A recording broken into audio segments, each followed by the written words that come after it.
Mit navn er Henrik Spekt. Jeg vil gerne introducere dig til e-masterclass i strategi. Det er et digitalt kursus beregnet for virksomheder, som enten skal have lavet en ny strategi, eller som har en strategi, som ikke rigtig spiller, samt for virksomheder, som har erkendt, at de har behov for en strategi, men som ikke rigtig ved, hvordan de kommer i gang. Kurset er relevant for direktionen, chefgruppen, ledere og andre, der er involveret eller interesseret i en skarp og sammenhængende strategi. Mange finder, at det at arbejde med strategi er komplekst og uoverskueligt, fordi der findes et hav af bøger, metoder og modeller om strategi. Jeg har udvalgt det, du behøver for at komme i mål med en skarp og sammenhængende strategi. Hvis du følger mine anbefalinger og gør det, der skal til, så har du nøglen til at skabe den strategi, din virksomhed fortjener. Begrebet strategi kommer af det græske ord strategos, som betyder feltherrekunst. Og deri ligger jo en antydning af, at arbejde strategisk handler om at slås. Det handler om at mobilisere nogle kræfter og noget energi, der om at få noget ildkraft og kampkraft. Den strategiske position er det, vi ser på som afsæt og udgangspunkt for at træffe vores strategiske valg. Det øverste niveau, som du kan se på modellen bag mig, det er omverdensniveauet. Det er makroniveauet, det kontekstuelle niveau. Altså de ting, der sker i omverdenen, de trends, begivenheder, de forudsætninger, vi skal forholde os til på helt overordnet niveau.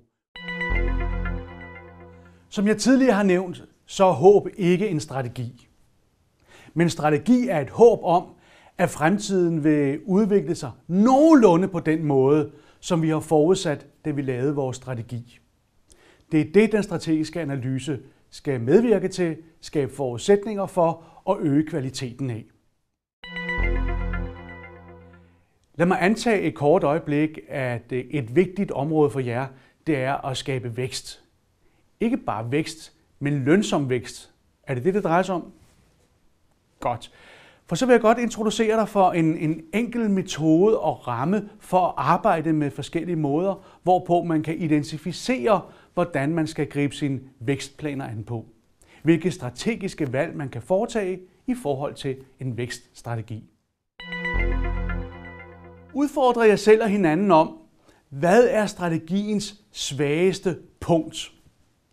Hvor kan vi forvente angreb fra omverdenen, fra konkurrenter, ja endda fra jeres kunder, i form af måske en ændret efterspørgsel? Det er også vigtigt, at I sikrer jer, at strategien ikke er for rigid.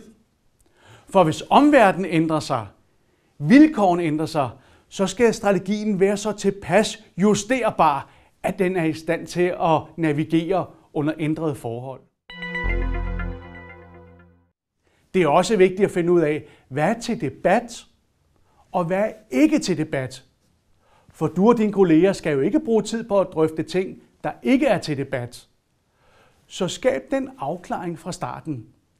Find ud af, hvor skal I trække stregen i sandet, og sige, hvad ligger indenfor, og hvad ligger udenfor. Ligger det indenfor, så skal det have fuld konsekvens i gennemførelsen. Ligger det udenfor, lad lortet ligge.